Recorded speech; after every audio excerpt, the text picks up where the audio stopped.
Pessoal, boa tarde. Mais uma vez, professor Rigueto na área para nós trabalharmos agora com a reta final do Código Penal, primeiro período.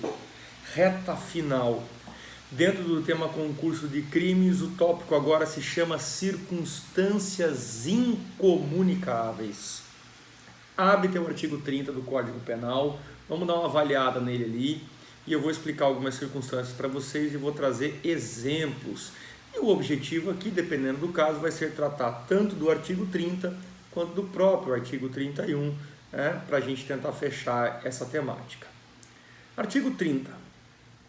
Não se comunicam as circunstâncias e as condições de caráter pessoal, salvo quando forem elementares do crime. Pessoal, circunstâncias são dados, fatos, elementos, peculiaridades que apenas circundam o fato principal. Elas podem ser chamadas de circunstâncias objetivas, dizem respeito ao fato objetivamente considerado, a qualidade e condições da vítima, o tempo, o lugar, o modo e os meios de execução. E quando eu chamo de circunstâncias subjetivas, eu meio que entro nas condições de caráter pessoal do agente, se referem ao agente especificamente, as suas qualidades, estado, parentesco, motivos do crime. Professora, não entendi. Quando eu falar para você, circunstâncias pessoais e condições de caráter pessoal. Circunstâncias estão relacionadas objetivamente ao fato. Quem é a vítima? É um idoso? É um jovem ou é um bebezinho? Tempo. Quando foi praticado? De manhã, de tarde, de noite? Lugar. No centro, no lugar escuro, no meio rural. Modo de prática do crime. Meios de execução. Isso eu estou ligado ao crime, são circunstâncias. E o que são condições de caráter pessoal? São, na verdade, as questões ligadas ao agente, as qualidades do agente, estado, parentesco, motivação do crime e assim por diante. O que está dizendo o artigo 30? Nós estamos falando de concurso de pessoas, de comunicação entre pessoas na prática do crime. Não se comunicam as circunstâncias e as condições de caráter pessoal. Não se comunicam, vírgula, salvo quando elementares do crime. Vou para a terceira parte agora, que é explicar para vocês o que vem a ser um elementar do crime. Elementar do crime é aquele trecho da lei, em que se você tirar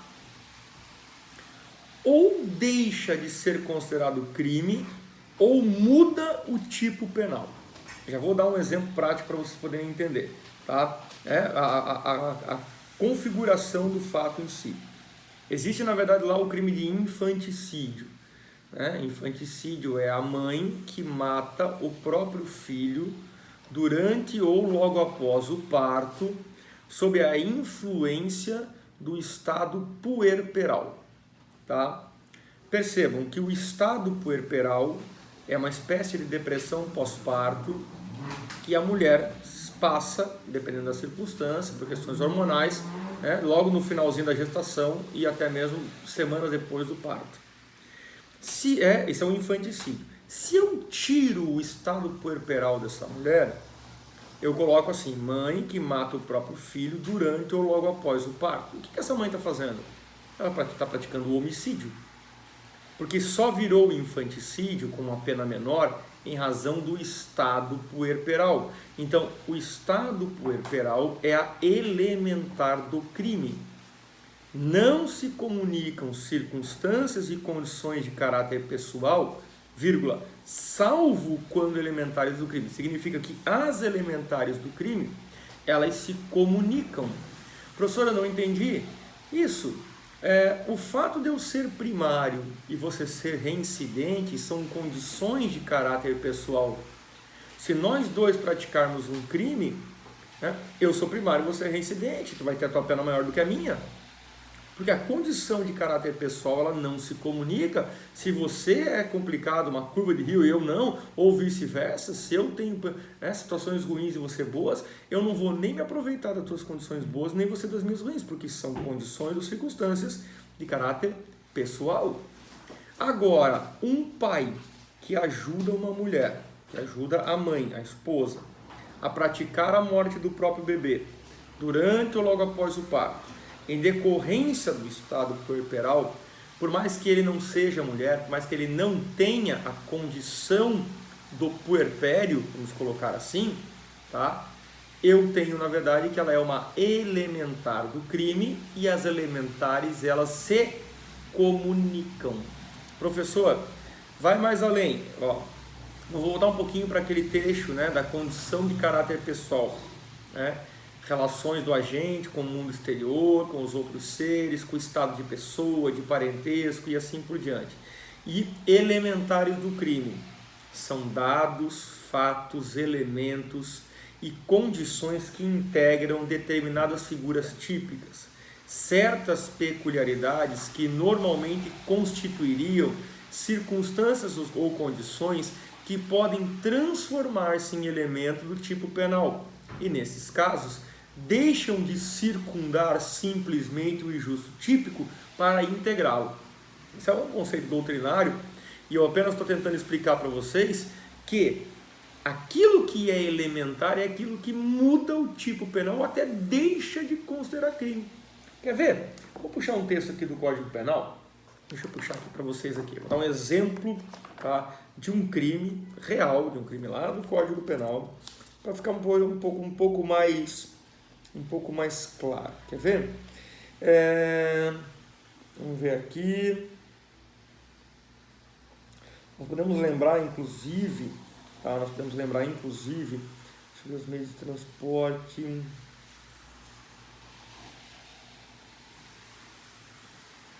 Vou só ver aqui se eu consigo localizar. Eu tenho, né, um exemplo do funcionário público, tá, que eu já vou fazer o contato com vocês aqui, né, a explicação para vocês dessa questão ligada ao funcionário público, para você poder conseguir compreender. Agora me fugiu aqui, eu não vou perder muito tempo, senão... Mas existe uma condição, existe um tipo penal, por exemplo, tá, transporte de substâncias tóxicas, nocivas à saúde e assim por diante, tá, sem a devida autorização legal. Tá? Perceba comigo, tá? Vender substâncias ou transportar substâncias tóxicas, certo? Sem a devida autorização legal. Qual que é elementar do tipo? Sem a devida autorização legal. É porque se eu tiver autorização legal, deixa de considerar aquela conduta criminosa. Se eu tiver a condição legal, acabou. Um exemplo do funcionário público para a gente ver essa linha do artigo 30. Tá? Eu e você, eu sou servidor público. E eu trabalho na delegacia. E eu soube da apreensão hoje de muitos quilos de drogas e de aproximadamente aí uns R$200 mil em dinheiro. E esse dinheiro está guardado no cofre da delegacia. E aí eu dei uma dica para você. Fulano, olha só, o que você acha da gente pegar esse dinheiro da delegacia? Eu tenho a chave, a gente pode ir lá e automaticamente para a gente poder fiscalizar e pegar a grana e sumir com a grana, tá? E você concordou. Não, eu topo, vamos lá. Esse artigo, tá, que a gente está falando agora aqui, ele é o artigo 312, tá? O 312 é o crime de peculato. Apropriar-se o funcionário público de dinheiro, valor ou bem, ou qualquer outro bem móvel, público ou particular, de que tenha posse em razão do cargo, ou desviá-lo em proveito próprio ou alheio.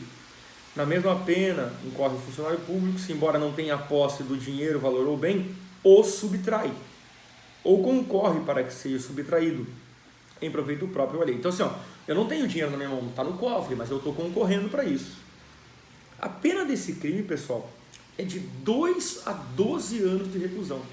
Enquanto que a pena de um crime de furto é de 1 a 4. 1 a 4, esse aqui é de 2 a 12.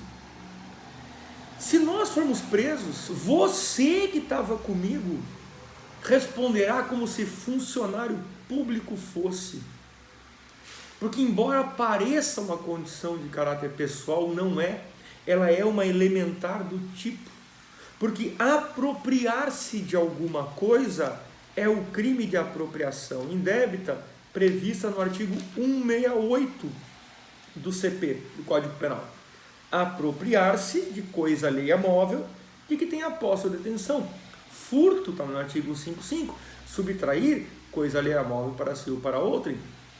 Esse do 312 é o funcionário público, embora não tenha posse do dinheiro, valor ou bem, o subtrai o funcionário público. Se eu tirar a condição de funcionário público, cai para furto ou para apropriação indébita. Então ela é uma elementar do tipo. Repito, o artigo 30 não é difícil. O que você precisa compreender tão somente é que não há um link, não se comunicam circunstâncias e condições de caráter pessoal, vírgula, salvo quando elementares do crime. Quer ver um último exemplo de condição de caráter pessoal? Olha só, tá? Francisco, estou te convidando aí, Francisco, vamos lá em casa hoje. Eu vi que o meu pai, ele andou comprando lá umas pedras, uns pedaços de ouro, umas pedras de diamante, ele escondeu num cofre. Cara, meu pai, Francisco, vamos comigo? Francisco vai comigo. A gente pratica o furto lá na casa do meu pai. Olha o que diz o artigo 181 do Código Penal. É isento de pena quem comete qualquer dos crimes previstos nesse título, no caso furto, em prejuízo contra o ascendente ou descendente. Contra meu pai. Se eu pratiquei contra meu pai, eu sou isento de pena. Isento de pena. Mas para ficar muito claro que ela é uma condição de caráter pessoal, olha o que o 183, inciso 2 diz.